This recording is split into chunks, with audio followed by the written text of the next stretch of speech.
Logical unmap তালিকা upload, logical discrepancy সম্পূর্ণ তালিকা আপলোড, সুপ্রিম নির্দেশ মেনে লজিক্যাল আনম্যাপ তালিকা আপলোড। এ বিষয়ে বিস্তারিত জানাবে, তবে সব বুথের তালিকা পাঠানো হলো ইআরও এইআরওদের কাছে। সুপ্রিম নির্দেশ মেনে কিন্তু টাঙানো হয়নি সরকারি দপ্তরে, আপলোড করা হয়েছে তালিকা। এই বিষয়ে জানবো, অভিজিৎ রয়েছে আমার সঙ্গে টেলিফোন লাইনে। অভিজিৎ। প্রিয়াঙ্কা, অবশেষে বলা যেতে পারে সকাল থেকে যে দোলাচল চলছিল সেই দোলাচলের অনেকটাই জবনিকা পাচ্ছিল।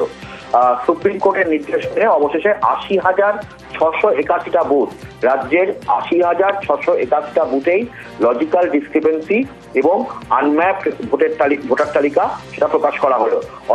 তাতে যেটা প্রমাণ করা হচ্ছে যে রাজ্যের সমস্ত বুথেই লজিক্যাল ডিসক্রিপেন্সি এবং আনম্যাপ ভোটার রয়েছে, এবং সেই ৮০,৬৮১টা বুথেই এই আনম্যাপ ভোটার এবং লজিক্যাল ডিসক্রিপেন্সি ভোটার তালিকা টানানো হলো।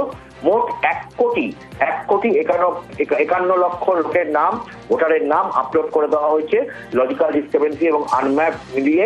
আমরা সন্ধ্যাতেই জানিয়েছিলাম যে যেভাবে ১,২০,০০০-এর মতন ভোটারের তালিকা রয়েছে এই লজিক্যাল ডিসক্রিপেন্সি, এবং আনম্যাপ ভোটার রয়েছে প্রায় ৩১ লক্ষ, আনম্যাপ রয়েছে ৩১ লক্ষ ব্যক্তির নাম, এবং এই প্রত্যেকের তালিকাভুক্ত করা হয়েছে। এবং এই ১,৫১,৫১,০০০ মানুষের নামের তালিকা, ৮০,০০০-এর ওপরে যে বুথ রয়েছে রাজ্যে, সেই 80,০০০-এর ওপরে বুথ, ৮০,৬৮১টা বুথেই এই বুথের এই তালিকা প্রকাশ করা হয়েছে।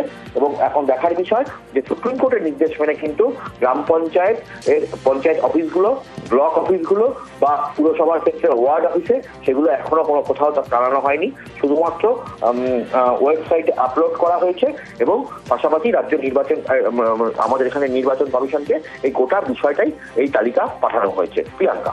বেশ অভিজিৎ।